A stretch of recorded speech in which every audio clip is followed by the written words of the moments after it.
What's going on, everybody? My name is Justice. I'm with my guy, What's poppin'? It's poppin'. It's your boy Tyaire. How y'all doing?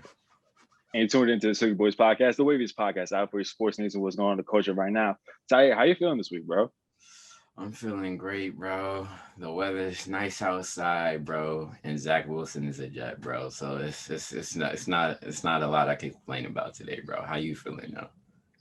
I'm feeling great, bro. Like, just overall, it's been a good week, bro. The draft is finally here. First round is done, bro. I'm just excited just to talk about it, bro, honestly.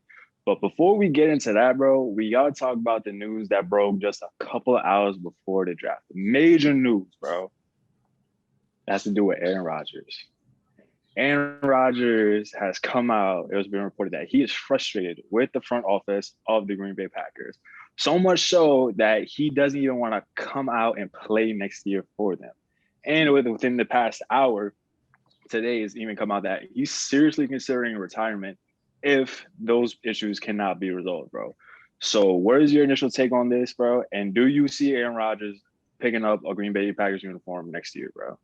My initial take is, oh, this is just a year thing that has come into fruition. This was in play ever since the Packers traded up last year in the first round to draft Jordan Love. So this is just a culmination of that. And at the end of the day, Aaron Rodgers' time is done in Green Bay as I see it. And I feel like that's when it come to. I feel like when we reach this point when the players in this era say, I'm not playing for this team anymore, that's usually what it is. You really can't go back from that because, like you say, it just has an awkward energy in the locker room and media when you have to go to interviews. That's the question you're always going to be asked about. So I just feel like there's no way to resolve it. And if I'm just looking at it from the Packers standpoint, you have no reason to be looking shocked right now. Like you did everything you could to force him out the door. So if I'm Aaron Rodgers, I'm looking my way to try to get either to the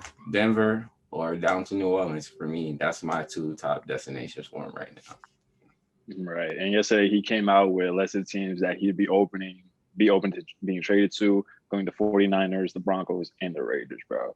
So for me, just looking at this whole thing, the way I think this is gonna end up, I feel like this is gonna end up with Aaron Rodgers being on the Broncos. Just simple and plain. Honestly, I think he's gonna end up retiring. I feel like he's gonna retire for a maximum of 72 hours. And within that same week that he retires, he's gonna end up on the Denver Broncos roster, bro. That's just ultimately how I see this playing out right Yeah, now. like Just heading forward, just going it's forward. it's over. Like it's no way you can really remend this situation. And I feel like he was planting the seeds this whole off season, just him on Jeopardy with the guy writing the question like who decided to kick that field goal. Even that's telling that even that was even on air, that was a question that even was permitted. Yeah, it's a live tape and you don't know, but if Aaron Rodgers didn't want that to get out, that would never be on television. Period. So just that being on air for us to see, that shows you that this is probably not going to be a thing that's going to work moving forward. He's criticizing his coach. And we kind of knew it wasn't going to work. Young head coach, older veteran quarterback, they trying to move on. And it's the Green Bay way. The previous quarterback before, Brett Favre did 16. Brett Favre did 16. It's Aaron Rodgers' 16 season he just finished up. So they following the path. Time for Jordan Love to step up and Aaron Rodgers to head on his way. And if he goes to Denver, I'm excited for that, bro. That's they're ready, prime to go. Cortland Sutton, Noah Fant, Jerry Judy over there. They already got Kyle. They already got the defense, Bradley Chubb, Von Miller. They just drafted Patrick Surtain. So it's just like they got a lot to move with. And like John Elway, if I'm you, I'm doing everything I can to make that. That's a big time move. And I just feel like when we about to get into the draft, I feel like just the league is better when like the old fashioned teams, like the legendary teams of the past are good. Like when the Broncos are good, 49ers are good. When teams like that are good, the league is good. So I just feel like the Broncos need to make that move just for the league to be in a better place as a whole. And I feel like the league wants him to go to the Broncos. Yeah. At the end of the day, they are always going to want Aaron Rodgers to be playing competitive football, like and competing with a championship, especially again if it's going to be with one of those franchise organizations. Mm-hmm. That's just going to what it ends up going to be. So let's get into the draft, bro. So I'll start just the Jets fandom right now. It just had the best drafts of the night. Simple and plain. Like that's really what it is. If you have something to really say to me, come see me. Don't add me, come see me about it. Just simple and plain. Trevor Lawrence went one. We all knew that. We've known that for 2 years. That guy though, Zachary Capono Wilson. Zach spit, bro. Broadway Zach is officially a fucking Jet, bro. At number 2, bro. I'm so happy, bro. I just, bro. Honestly, I'm just filled with joy over it, bro. Honestly, It's a great day to lay my hat and say that Patrick Mahomes is here, guys, and that's all that's been on my mind right now. Like you said, I'm a Jets fan. The Jets had the best draft, but aside from Zach Wilson, just Joe Douglas' ability to trade up and go grab. Who I came on this pod a few weeks ago, 3 weeks back. I'm like, a guy I'm looking into that I hope he falls to us at 23. I knew he wasn't going to fall, was Elijah Vera Tucker, a guard that I saw in his draft that had Quentin Nelson potential that I saw in his tape. Joe Douglas went up to get that. Joe Douglas is building a line. I love what you're doing. I just saw a tweet that's last year. That's Joe Thomas said his favorite tackle in his favorite lineman in the draft last year was Mekhi Becton. His favorite lineman in the draft this year is Elijah Vera Tucker. If Joe Thomas is saying that, I think our offensive line is going a great way. So, Joe Douglas, props to you. Jets, we're going to be competitive next year because if you're telling me Zach Wilson is going to have time to do what he needs to do, just let me hold my excitement, but we're going places next year, buddy. I'm talking about. I'm not even talking 2-3 years down the line. Zach Wilson can have a Justin Herbert type year next year if the line is solidified. That's all I'm saying right now. All he needs is just time in the pocket. That's it. We can just give him a little bit of time. He's gonna find Denzel down the sideline. He's gonna be able to find Corey Davis, bro. That's Keelan Cole. What's gonna be. Keelan Cole is gonna streak somewhere like. Jameson Crowder is going. Oh my gosh, it's a lot of potential right now. So much potential, so much. Oh my god, so much potential. I'm excited as a Jets fan. Obviously, the Jets were the only team that ended up drafting a quarterback. Immediately right after that, pick number 3, Trey Lance going to the 49ers, bro. The Mac Cat, bro. The Mac Cat, bro. The Mac Cap was finally over, and Trey Lance might be my favorite player that's not on the New York Jets right now. I don't know. Over the past 2 weeks, man, I fell in love with Trey Lance. I came out here last week. I said, if it's not Zach Wilson, I wanted Trey Lance, and I'm glad that Kyle Shanahan baited the whole league, baited everybody, and made us believe that he wanted Mac Jones. And I knew that Kyle Shanahan didn't want Mac Jones. I knew Kyle Shanahan didn't want him to put himself back in the position he was in the past 2 Super Bowls he lost. It just didn't make sense to me. Kyle Shanahan was too smart of an offensive mind to put him in a situation that he knew he couldn't recover from. And now Trey Lance is primed to be another Mahomes type of story. Sit for a year, which I don't think he's going to sit for a year. I'll be surprised if he makes it past 5 games. Just to be honest, I think he's going to get that down pack a little quicker than everybody's expecting. Like, I think Justin Herbert, Lamar Jackson, Pat Mahomes are kind of expediting the process for quarterbacks right now. And I feel like we're going to see, and Garoppolo is injury prone as hell. So that's another thing that you just never can forget about. But I feel like around week 4 or 5, Garoppolo's struggling. And Shanahan saying, Lance, hey, you did some work in the preseason. You did some nice work. You look like you had a good concept of the offense around week 5. Throw him out there. And if he goes out there and ball, Lance is going to be here to stay. And I told you this last night, bro. Trey Lance looks like a star. And another reason I like him, because you know how last week I said Khaled Khaled is coming on here like Zach Wilson piped his daughter or something. Well, Trey Lance is actually piping his daughter. So shout out to Trey Lance for that. So Trey Lance is a star. He's going to be a star. Can immediately just come out his first season as a starter and just light the league on fire the same way Pat Mahomes did, bro. That's ultimately what I think this is going to end up turning into, bro. Yeah. And he has the potential right now, just being with Shanahan, to be the best quarterback of this class, like 5 years ahead. I feel like this is just what's going to end up happening, bro. And once again, when teams, and I just feel great for the 49ers because when the 49ers are a good team, the league is just great in great position. Like it's a historic franchise for them to have a new young quarterback. It's great, bro. And for him to be black after everything that happened with Kaepernick, it's just a good feeling to just like amend that to that relationship. And just glad the Mac Cap didn't happen, man. That's I'm just really glad about that. That we're not sitting here talking about Mac Jones at the third pick right now. Because it was looking like that for a couple of weeks. Actually, might be Exactly. So let's get into the fourth pick now. Kyle Pitts is going to Atlanta, adding a big body tight end who's basically just another wide receiver alongside Julio Jones, Calvin Ridley, Matt Ryan coming in with Arthur Smith as now as the head coach. A team that can now go toe-to-toe with the reigning champion Tampa Bay Buccaneers in that division. Yeah, bro. This pick has me excited. Whenever the Jets schedule come out next week, I'm booking my trip down to Atlanta to cop that game because I want to see Kyle Pitts in person. And it's perfect that the Jets played him this year, so I could just knock it out going out of Atlanta, finally see that new stadium. But like you said, the offense is going to be scary. We said it last week. Defensive backs across the league, y'all in for trouble because you cannot double anybody. We thought the Bucks offense looked scary last year.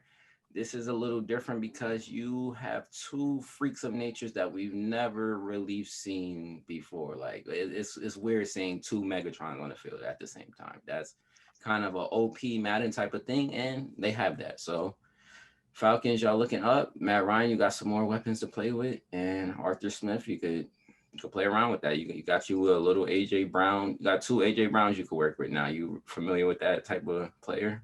The Falcons gonna be good next year. Yep, they're definitely gonna make some noise next year. And another team that I think is gonna make noise is the Bengals, bro. After drafting Jamar Chase at 5. This one I was kind of iffy on this pick just because after seeing Joe Burrow's scar from his ACL injury. After that, I felt like they should have just drafted Penei Sewell. At least that's what I would have done if that was a GM. But you can't go wrong with Jamar Chase because he's the number one wide receiver. And now the Bengals have a pretty good receiving core right now. Yeah, and the theme of the draft started right here. Reunition between old teammates. And I feel like that's really, really what it came down to. I feel like Joe was like, yo, I'm telling you, time to throw is good, but just the connection me and this guy have is hard to pass up. We had one of the greatest college football seasons ever. I know him. He knows me. When we together, it's magic, bro. I'm telling you, that's more valuable than any tackle you could really select for us in this draft. And you still got to lay around. You could get some linemen you could build around. But this guy, that's my dude. Once in a generation type of wide receiver, go get him. And for that, I say it's a good move. Like you said, I probably would have went tackle because I like T. Higgins. I like the core we have there already. Like T. Higgins was a first-round draft pick last year. I don't think we really needed a wide receiver. So I would have went Penei Sewell because he's a once-in-a-generation type of tackle, and Joe Burrow just tore his ACL. But, hey, that's what they want to do. Offense is the way of the league, so that works. But I feel like you got to protect your quarterback with a 9-inch scar on his knee, bro. And I that's just not the move I would have made. Yeah. I mean, either way, pick has been made, so they're just going to have to live with it. They're obviously just going to trust that connection just to be better off, you know? And like I said, like they have now a pretty good wide receiver core right now. Yeah. So they're going to be able to put up points. Tyler Boyd, great wide receiver as well, too. T. Higgins, he's probably going to take a leap into year 2. So overall, it's looking good for the Bengals right now. Yeah. And then at 6, this I was also kind of surprised. I thought Devontae Smith was going to reunite with Tua, but ended up being Jalen Waddle. Jalen Waddle, speed demon. Now you're adding him with Will Fuller on the same squad down in Miami. That he's just going to give opposing D-backs just headaches for days to come, bro. Yeah, this pick, it didn't surprise me because I think I remember back in like those Alabama days. I think I remember like just watching some like game before the game. They did like some sports science thing and they just broke down how the offense was working last year. And they said the majority of targets that Tua threw to during his time at Alabama was Jalen Waddle, because the way his left hand spiral goes, it's just, I guess Jalen Waddle, just the type of player he was able to catch it better and speed and keep running. So I feel like that connection made them pick him over Devontae Smith. And Devontae Smith have been saying this whole draft process, like, if Jalen Waddle played last year, I wasn't going to win the Heisman. So I think that added to that a little bit too. So you can't go wrong with him. Like you said, speed him, get him the ball, and he's going to find an angle, and it's pretty much over. So Jets, we gotta get some DB help in these later rounds, because we already got Stephon. We got to do it now. We got Jalen Waddle that's about to be running around here like it's Steve Dimon. So Joe Douglas, we get on offense. Look for some DBs in these later rounds. Yeah. Unless we're just gonna end up getting wide receiver and just competing score wise. Right. But another thing with just Jalen Waddle too, something that I've just noticed with like his highlights and everything, he does not slow down whatsoever once he gets going. Like he does not slow down in his breaks whatsoever when he's turning, cutting, nothing. Nothing is slow about his game. And he out of them so quickly. It's like you really gonna get stuck. You're just gonna get stuck, not know where to go. Like he's gonna like end up breaking some people's ankles, bro, just off that, without even a ball in his hands, just off the routes that he's gonna be coming off. Like it's scary. Like that Miami team is gonna be scary. Yeah, they already got Devontae Parker. That's just gonna open up just for him to have that left side, let him work, do what he want to do as an X receiver, and just move Waddle in and out wherever they really need him, and just have Gesicki running amok everywhere. And that's Tua really gonna have a good second year to build around after all this bust talk that he was experiencing next year. I feel like Miami set him up to have a good second year, bro. Yeah, he's gonna light it up next year, bro. Yeah. Definitely. So 7 Detroit Lions, they end up getting Penei Sewell. I mean, just take the best player available at that point. They were trying to trade back, couldn't do it. So it's like, hey, now you're going to Detroit. Good luck. Nah, bro. It's just HaHa Davis. HaHa Davis is a GOAT at Instagram, bro. His video to the Detroit Lions draft pick was hilarious, right? It's like at the number 7, the Detroit Lions pick a punter from the University of Nebraska. He said the Lions always pick somebody that I would have went Devontae Smith here. I feel like just give Jared Goff. Y'all have nothing to do. Like, what are you building a line for right now? Like, Jared Goff is not a quarterback you got to build. Like, we building him around right now. Just give him Devontae Smith and have fun out there, bro. That's what I would have did. Like, I don't feel like Penei Sewell is just going to be looking like Joe Thomas out there for the next 10 years. Because, like, that's what it really is. I would have went Devontae Smith and just let Jared Goff have some fun. You lost Marvin Jones. You lost Kenny Golladay. I would have picked Devontae Smith. But, hey, Detroit is Detroit. Have fun with that. Yeah, Sewell might end up being this generation's Joe Thomas. Yes. Yeah, like, realistically, it might end up happening. Damn. It is what it is. It is what it is. So, who had the 8th pick, bro? I just forgot. Panthers. Oh, Panthers. Panthers had the 8th pick. They got J.C. Horn. I was a little surprised about that, too, because I thought they were going to go O-line and get Rashawn Slater to help out Sam Allen protection. But they're getting a good quality corner, and they needed one. They're adding to that young secondary, so I wasn't too mad about the pick overall for Panthers. Yeah, this led up to, which probably was one of the funniest moments of the draft, and probably one of the most bitch-ass moments of the draft, depending on what fan of the team you are. So we could skip past the Broncos pick. They picked Patrick Surtain, which set up one of the funniest moments of the night in my eyes, bro. Yep. So right after that, pick 10, which was originally owned by the Dallas Cowboys, ended up trading with the the Eagles rather, at 12 to put them right in front of the Giants and end up selecting Devontae Smith. So Devontae Smith hooking back up with Jalen Hurts in Philly, have him just a number 1 receiver down there and let him do what he do. And yeah, if you're Giants fans, you're tight about this. But this was just to make up for last year when Cowboys ended up drafting CeeDee Lamb. So yeah, this was Jerry Jones just saying, "Yo, my bad for tripping last year. Like I screwed y'all over for no reason last year. I was being petty, so y'all could get Devontae and." Giants, weren't y'all that team that was talking hot to us last year because y'all couldn't make the play-in game? Wasn't that you, Joe Judge, that was mad that we let the Washington football team win? Wasn't that you? Oh no, we let the Eagles win. You were mad because of that, Joe Judge? Yeah. So have fun not having Devontae Smith, Joe Judge. You want to complain to us? That's what we're gonna do to you. And Jerry said, yeah, have fun. You like Kadarius Toney? Yeah, get him at 20, but you're not gonna get the Heisman Trophy winner. But Cowboys, like you did petty, but you did petty wrong because you're still gonna have to play Devontae Smith. So it's it's just like regardless of the fact, like you're still gonna have to. Like you got Michael Parsons, but Michael Parsons does not want any trouble with Devontae at all. He wants no smoke with that boy. Just like he's still gonna run through your secondary. So it's just like, cool, you were petty and got a 3rd round pick. Like, great job. But shout out to the Eagles for, hey, we laughed at them a couple weeks back, like, why did y'all trade back? But hey, they traded back and got a 1st round pick and got the guy that they probably was still going to get at 6. So we joke about Howie Roseman and what the Eagles been doing this last season, but if I'm besides the Jets, Eagles, y'all look real smart yesterday. Y'all got the same guy y'all wanted, and y'all still got a 1st round pick for next year to still build with this team. So kudos to the Eagles. I've been talking a lot of trash to y'all, but y'all made a big move last night. Yep, definitely they needed one too. They definitely needed to have a big night last night. Team that also had a big night, Chicago Bears, changed up from 20 to 11.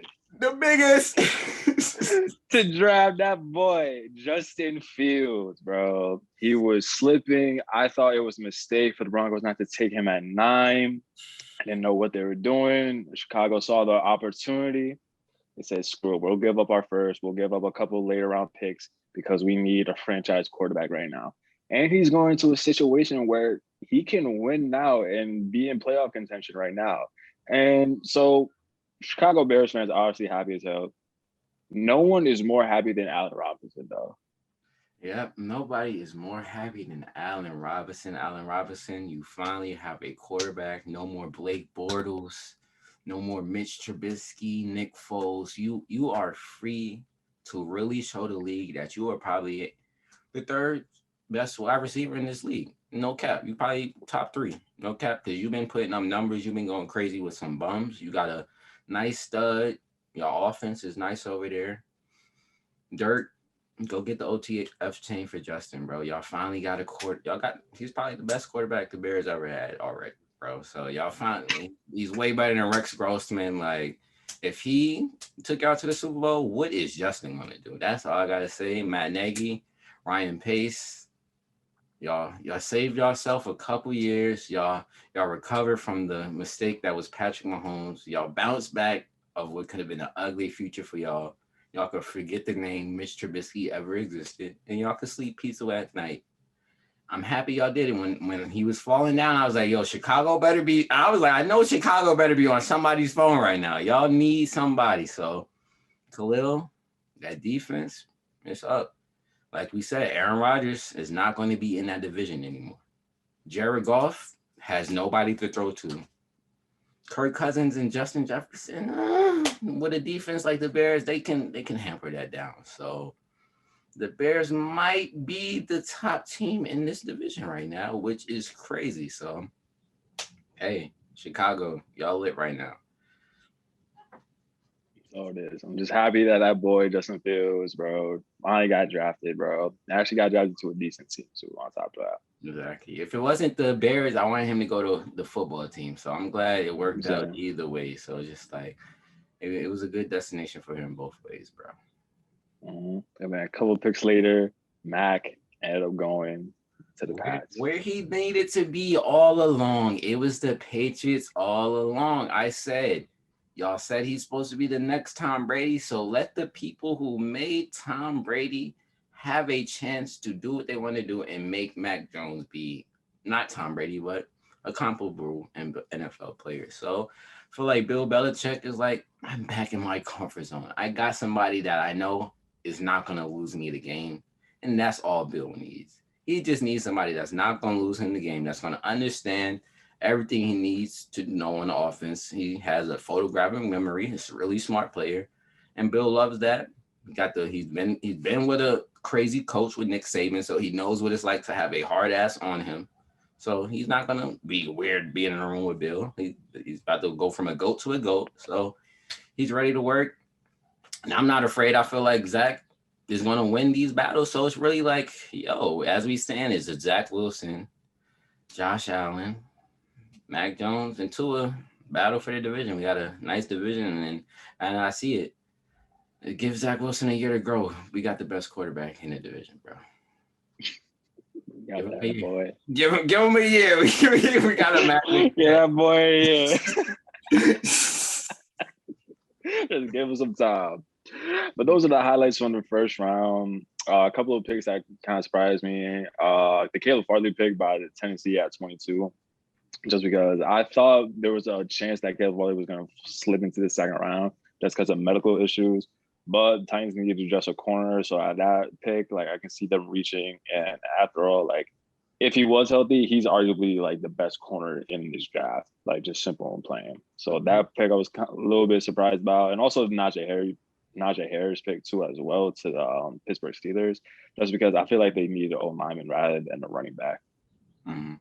I feel like that Najee Harris pick was written for like a week, so that didn't surprise me. But this might be shocking as a Clemson fan. The pick that surprised me was Jacksonville choosing Travis Etienne. And I feel like this might cause some problems down the line for Urban Myers and what he's trying to build in Jacksonville. And I say that because you did not need to spend a first round pick on a running back when James Robinson, somebody you just drafted, had a good enough year where, okay, you still want a running back, you can get somebody in the third or fourth round to build a tandem that you might be trying to build. But to the new locker room you have, that just sends to the team that you're building that's already here, a bunch of grown men, that he's trying to bring some type of college atmosphere to this team. And a lot of those grown men are not going to be feeling that. Like he already had to backtrack on one of the condition coaches he hired because it's like, yo, what are you doing right now? You're just trying to bring too much college stuff into this NFL thing. And that's a tricky thing. I see what you're trying to do, give Trevor some comfort, but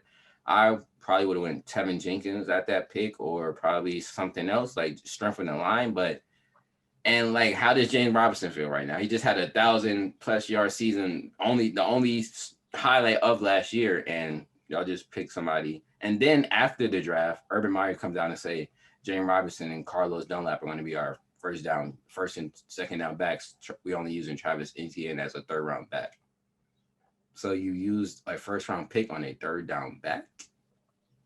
Since when do we do that? So it's just like, it's a lot of chances for this to go wrong early, and that's just one of the surprise picks that I had in the first round. Like I wouldn't have picked Travis.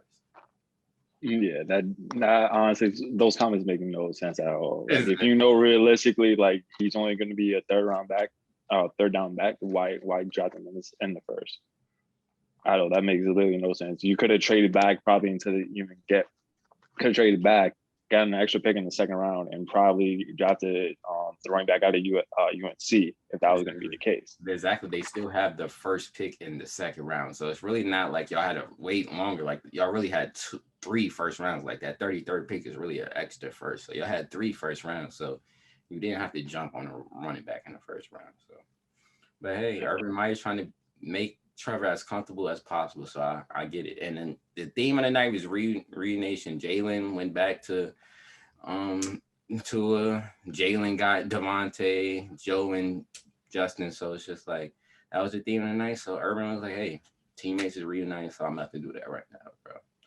And if they can have a tandem like the Browns, then that can work. If they can make it work like how they got Hunt and Chubb going back to back, then that's cool. Because Travis has big burst, one find the gap, he's out of here ability like Alvin Kamara. So y'all can have a similar way how him and Mark Ingram looked the first 2 seasons of Alvin Kamara's career, because we did forget Alvin Kamara wasn't the everyday down back. And so if they try to do something like that, it could work, but I wouldn't did it with a first round pick. Alvin Kamara wasn't a first round pick. So it's just like it was a third round pick again. Exactly. Player, second or third round pick. It doesn't make sense value wise, but hey, it is what it is. We'll see what happens with that. Mm-hmm. So let's get into day 2 predictions, bro. Of course, we got the 34th pick, bro. So who are you really looking at with that second pick? I would love to get Tevin, but I feel like Joe is gonna find some way to trade back to get some value at get some value in the second round, possibly still get some type of lineman and get either a corner or a wide receiver. I'm hoping and praying that Joe Douglas has watched some Diami Brown tape like I have watched and fall in love with him like I have and finesse some way to get him in the late second or third round. And if we get Diami Brown, my Jets draft is complete. So that's my biggest hope. So I don't want us to take the 31st pick. I want us to trade back, recoup some type of third round pick because we traded both of our ways yesterday. So, and Joe Douglas is the trade guru in this draft. So I feel like he's going to do some type of big splash in the next 30 minutes right now, 18, 20 minutes. JD is the finesse king for a reason. Yeah. So I agree with that. I like that trading back in the second round. If for whatever reason we do keep that second pick, I like to see him go wide receiver, just getting one more weapon to for Zach. Yeah, that's ultimately right there. Yeah, like Elijah Moore, Randall Moore, one of those two I like. Or even Terrence Marshall too, because he's still on the board as well. Off that LSU tree, him, Justin, all of them dudes, nice, bro. So yeah. I'm curious to see what they're going to do with that. Also curious to see where Tevin Jenkins are going to fall, Asante Samuel as well. Curious where those two guys are going to fall in the draft too. See if potentially Pittsburgh can end up getting Tevin Jenkins, whether they can trade up with somebody or another team, see if they can get Asante Samuel that needs a corner like us. So potentially maybe. Yeah, maybe. Like I said, if Joe is able to do some flips, we could get a lineman, corner, lineman, wide receiver. That's the package we really need. Either one of those two, bro, and we straight. That's the best scenario for us. Yep. Overall, I just can't wait for football. Like I cannot wait for the season to start, bro. Just look it up right now. Yeah, that I'm telling you, that AVT pick really. Oh snap! Just traded 2 third-round picks. Oh no, I thought that was something else. I thought it was breaking news. I was like, oh snap! What did Joe do this quickly? Oh my god! Nah, man. All right, so let's get into new music. Khaled, DJ Khaled released his album Khaled Khaled.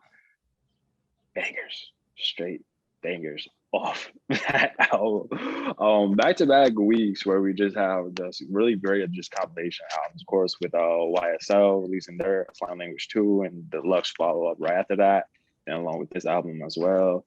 I mean, I just really enjoyed the hell out of this album. Also, like, why did Cardi have to snap like that? There was no reason for that, bro. There was no reason. Cardi B had the hardest verse song on the whole album. I feel like this album was every artist on this album been locked in the house for a year. They know what a Khaled album means. They know a Khaled album is a platform. Khaled albums usually have the bangers of the summer. So every single artist that is on this album came to play. And Cardi B came to play the hardest. And I'm a fan of Cardi B. I've been a fan of Cardi B since her beginning because she's a real rapper. She's real. She is authentic as you can get. And if you're that, I love you. And she wrote that whole song, everybody, by herself. The credits are there. They were posted last night. She wrote that whole song yesterday. For all the people that say I don't write, she wrote everything that she said yesterday. And just the hardest bar on the album is the only way you get a year is when I take a break. For every rapper out there, every female rapper out, just digest that in. The only way you get a year is when I take a break. So you want to have a hot girl summer, city girls want to pop, yo, that's cool. But if I want to go cook up, all that's dead. And Cardi really came out here, banged her chest. She's the big dog. She's the big dog in the rap game. And I feel like both the big dogs in the rap game came out here and showed they was big dogs on his album. So right now, if you're not Cardi B or Lil Baby, just hush up. And that is as simple as that in the rap game right now. If you're not Cardi B on the female side or Lil Baby on the male side, don't talk to them. Just overall, not even just like gender wise, but like, not even just gender wise. Like regardless of gender, like Cardi's still like. But yeah, facts. After this, on both sides, 5 number 1 track. It's not. Nobody has that. Like both sides. Don't talk to them, bro. Like Cardi just popping her shit. I'd love to hear that. I just love to hear it. And on Baby's side, he appeared up 3 separate times on his album. This man does not miss. And smoked every single one. That track with him and Dirk, all I can think about is tough. That's the only word that comes to mind, is just straight tough, bro. And bro, and you know who I know felt the pressure of most of Baby's last year emergence was Roddy Ricch. Because Roddy Ricch knew he had to go crazy on that song. He knew that his position in this rap game was in question because Roddy Ricch had the hottest 2019, had the #1 song. Everybody's like, yo, he's about to be the next Drake. He's about to take over the rap game. And Lil Baby said, I'm about to run the pandemic year and stake my claim. So when I saw them two on the track together, I was like, yes, I need to see who's going to smoke who. Baby went first. Baby laid the tone. And I think this is how it happened, bro. I feel like Baby went to Khaled house. You know, all the rappers come to Khaled house, record their shit. Baby recorded all his 3 tracks, laid all them down, did the Dirk song, did the Post Malone song, then did the Roddy song. Roddy came either a month, 2, whenever he came to the house. Khaled was like, yo, listen to everything Baby did. Listen to these 3 tracks, and then listen to what he did on the track you with. And then Roddy was like, bet that. And he went in there and did his verse. Because that Roddy verse is probably 2, 3, or 4 on my list of best verses on this album who went the hardest. So Roddy, you bought yourself some time. I won't say Lil Baby's the best rapper yet, but you still have a chance to give me another album to say, okay, it's y'all too. So Roddy had another strong performance on the album. But the song that most people were here for has to be the song with the two of the greatest rappers ever. 2 goats. 2 goats, Jay-Z and Nas, bro. Jay-Z, Sean Carter, bro. Like, all right, I like Nas. You had a hard verse. You was like, you made me like, oh shit, Jay-Z, you gotta do something, Hov. You gotta say something, Hov. Nas is talking that talk right now. Y'all have a beef. We know this is a thing right here. Like, Hov, you come on this track lackluster, it's gonna be a talk. Hov came on the track, was like, that's a B, that's another B. And I was like, oh, it's over here. He's coming off on his braggadocious shit already. It's over. We don't have to talk anymore. It's like when Drake does his lemon pepper freestyle verse. It's just like when they get into that bag, you just gotta sit back, shut up, and like, yeah, these guys are them, and just watch and shut up. And that's just what that verse was. It's like, I'm him.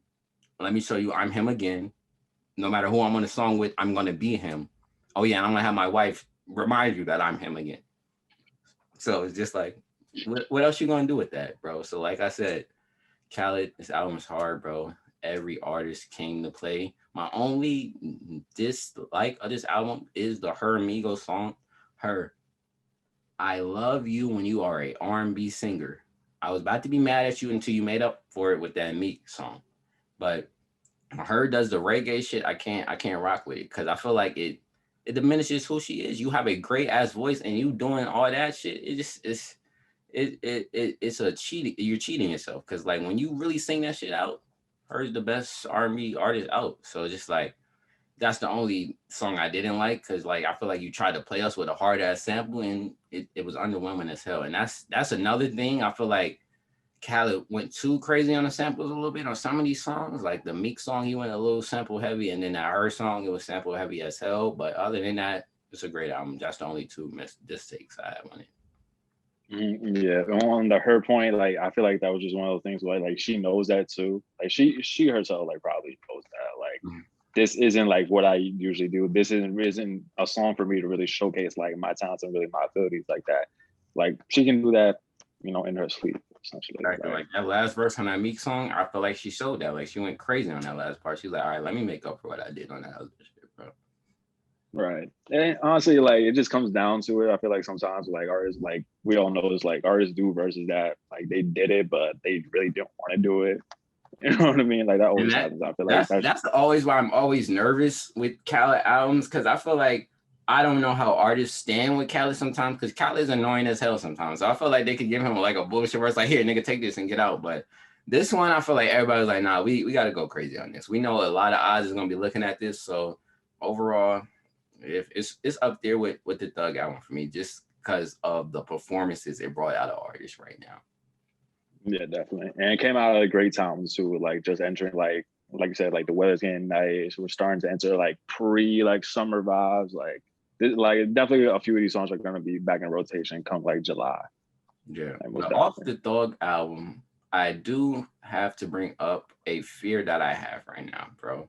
So Gunner was doing like a press run about the album, and he said that the Solid song was originally supposed to be on Certified Lover Boy. And based off the sounding of that song, how does that make you feel about how Certified Lover Boy might sound? Because when I heard that, that scared the hell out of me. That I'm not gonna put that much stock into it, truthfully speaking. Like, I feel like, because honestly, I feel like Certified Lover Boy is probably gonna be 18 plus songs. So if that's one of the 18, if that was originally supposed to be one of the 18, I'm fine with that. And as far as like the leaks that we heard months ago, like I'm still referring back to those of how this album in totality, how it's gonna sound. So if Solid again was originally supposed to be on there, like I'm not too worried about that. Cause like Drake on all his albums, he does have like a couple of songs that just stand out nowhere, like, oh, this doesn't really fit this album, but it's just there. You know what I mean? Like he always has that. So Solid was that. Honestly, like it might have been just that where he decided like, hey, I'm originally gonna put this on my album, but you know what? Let me take it out. Yeah, Let me and take it out and just give it to Thug. You bringing that up makes me even feel more comfortable that this shit is about to be a slap. I actually, yeah, thank you for even saying that, because like maybe it's like, yeah, this not even what I'm trying to vibe with. I don't want this on this album. This is not the vibe I have for this album. I'm not trying to be on this party shit. So let me get that to Thug. Gunner is still gonna be a slapper out of here. It's still gonna be a heater, but just let Thug and Gunner have this shit. And let me have Certified Lover Boy be what it's gonna be. And I feel like that's probably the decision he made for that. And I feel like if we getting, like you said, if we getting off the leaks, if we getting what the Lucky Lefty was, the Vital, the Zodiac signs, then if we are down that lane of music, then yeah, Certified Lover Boy is gonna be here. And I feel like we inching closer and closer. I feel like we get it before July, bro. I feel like we definitely get it before July, bro. It's gonna come between this May, June area. It's nearer than we think. It's closer than we think. Speaking of albums that are coming soon, TDE released a date, May 7th. May 7th. Is the dog, is that dude coming May 7th? Now, here's my thing with that though.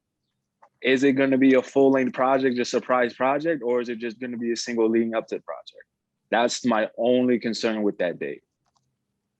This got me so mad. I was like, Kendrick, I wanted to enjoy Drake's album so bad. I wanted to love Certified Lover Boy. But if Kendrick comes out with whatever he comes out with, and if it's a full-length project on May 7th, it's already the album of the year. I'm proclaiming that already. It's already the album of the year. Because whatever he had to sit down and sit through with for this whole pandemic, everything he saw for the past 4 years since Damn, it's gonna be a classic. And I feel like the greatness about this album is we don't know where he can go with it. Like he's taken us so many different places. We don't know where he can go. And I feel like that's what the excitement is about. Like, we know you're a musical genius. You're probably a top 5 rapper all the time. Where are you about to take us, bro? And I feel like with them putting that out, I don't think it's gonna be an album. I think it's gonna be a song of some type leading up to an album. But just TDE don't put nothing out for nothing. And I think it's Kendrick, and then Kendrick, nobody else. I don't think it's Schoolboy Q. I don't think it's Scissor. I think that was for Kendrick simply, bro. So I'm excited. That's it. Like again, TDE, they're not gonna put anything out like just just playing around. Like, and they know like there wasn't like any type of promo in the announcement at all. All it was the date. That's it. Black background, nothing more. And that was it. So yeah, it is like it was a signal like, hey, the dude is coming out his cage. Like he's coming. He's coming. Right. He's right. ready to speak. Right. And you brought up the point about like him with just Kendrick, like just giving us so many different sounds. I read in an article a couple of weeks back, talking about the anticipation of his next album. And he said that every album that he makes, he always wants to just create a new sound, just give us something different, bro. So with him even just saying that, it gets me excited, bro, what we're gonna hear. Like y'all don't understand how many times a day I listen to Good Kid, Mad City throughout the week. How many times I go back to play that songs from Damn I play. Like, bro, this man is so important to this culture and what we need in rap music, bro. Like Kendrick, like LeBron even that tweet LeBron said last week, bro. Like we need to hear from King. And I feel like that makes me feel like LeBron not even gonna tweet that out for no reason. For LeBron to tweet that and for a week or like 2-3 days later for the TD announcement to come out, I feel like, all right, yeah, Kendrick is on his way, bro. Because LeBron not even gonna tweet some random shit like that for no reason, bro. Like LeBron connected to that, bro. Exactly. He heard something or someone told him, like, hey, like, be on the lookout. Exactly, bro. And then he was like, oh, all right, bet. I'm ready for some new Kendrick, bro. Right. I mean, we all are. Like, it's just been too long. And like you said, like, I just want to just hear him again. I want to hear his takes on everything. Everything was going on right now. Bro. All right. Anything else you want to cover, bro? Anything else we gotta talk about this week, bro? Nah, bro. Draft about to start. Let's see what's about to happen, bro. We be back next week to fully recap the draft, bro. See how everything went down, bro. But like we said, bro, we just as Jets fans, we have the most excitement we had in a while. It feels good. It feels good for him to wear that hat right now, bro. Like it's been a rough years being Jets fan. Just a lot of shit talking. I feel like last night was the first night in a while that we can really feel proud and stick our chest out. It feels proud when analysts are bringing up, you know who had the best draft night the Jets. Like we can't forget what the Jets did. Like we have never had that in years of draft pick. Like you know how many first round draft picks we have had that has just dwindled away, every single one last decade. So just let us have some excitement and go off from that, bro. With that being said, thank you so much for watching. Thank you so much for listening. Make sure to like, share, subscribe, do all that. We love it when y'all do that. We'll catch you on the next one. Nice.